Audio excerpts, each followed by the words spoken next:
Hi, I've got your energy stories for the third week of September 2025, and I'm sitting in a hotel room in Tucson, Arizona at the Smart Energy Decisions Forum.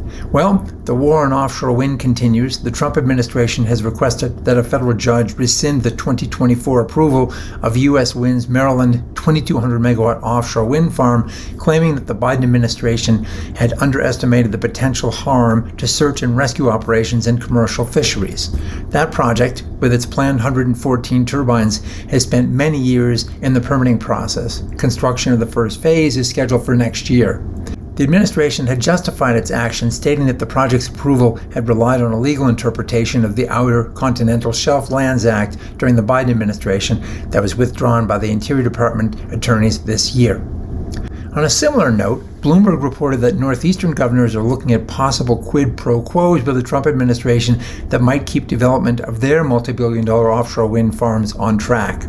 Possible concessions include support of small modular nuclear reactors and fossil fuel infrastructure plays that they've previously opposed, according to people familiar with these conversations. For his part, Governor Ned Lamont from Connecticut openly told Politico he's willing to make a deal to move the $6.2 billion Revolution Wind project forward if somebody in the Department of Interior will, quote, pick up the phone, unquote. That project is subject to the recently issued federal stop work order. We're happy to open up the conversation to other sources of energy, including natural gas, he said. Meanwhile, Secretary of the Interior Doug Burgum recently stated to CNBC that the administration is in discussions with state governors and will soon render a final decision. In Chicago, utility ComEd is kicking off its vehicle-to-grid V2G electric school bus charging pilot with 3 Illinois school districts. The goal here is to evaluate bidirectional charging technology and determine how it can enhance the grid while cutting system peaks. That's laudable, and one has to start somewhere. But such programs have already taken place in Massachusetts and California. One hopes that these are not only trials, but have follow-on plans to expand these programs significantly. It's long past time. Well, the U.S. Department of Energy will deliver $134 million in grant funding for 2 programs designed to support emerging fusion technologies. $128 million is to be awarded under the Fusion Innovative Research Engine, FIRE Collaborative, which will focus on building a fusion energy science and technology innovation ecosystem with virtual centrally managed teams. An additional $6.1 million will support 20 projects that aim to increase collaboration between businesses and national laboratories or universities. In storage news, Plus Power cut the ribbon on its 150 megawatt, 300 megawatt hour energy storage facility in southeastern Massachusetts, making it the largest standalone battery system in ISO New England. Massachusetts has a goal of deploying 1,000 megawatts of storage by 2025 and 5,000 megawatts by 2030. And it just announced it's received 13 bids in response to its solicitation for 1,500 megawatts of mid-duration storage systems offering energy from 4 to 10 hours. In Kansas, we've seen a unanimous and unique settlement agreement suggesting that a new tariff model for data center load may help inoculate other ratepayers on the system.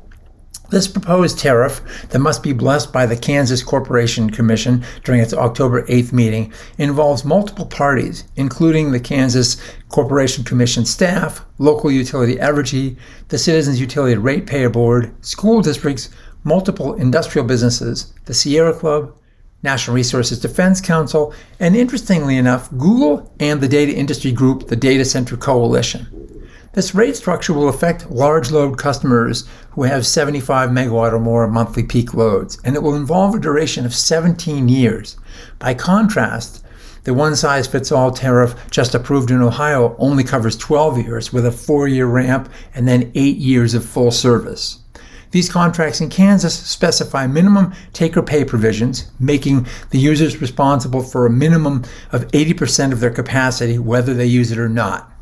They will also have to post collateral equal to 2 years of minimum bills. And in addition, the tariff includes a novel approach that places an interim capacity charge on top of the regular electrical rate in the event that additional electricity generation is required to address that new marginal load. And finally, in new technology, solid-state batteries move closer to commercialization. At a Volkswagen Group press conference, QuantumScape and PowerCo announced the world's first live demonstration of an EV powered by a solid-state lithium battery, developed by Audi engineers for QuantumScape cells and offers an energy density of 844 watt-hours per liter, with a charging rate of from 10 to 80% in just over 12 minutes. Putting that density number in perspective, per the Department of Energy, the best lithium batteries in 2017 achieved about 250 watt-hours per liter, and by 2020, they were up to 450. Well, that's all for this week. Thanks for watching, and we'll see you again soon.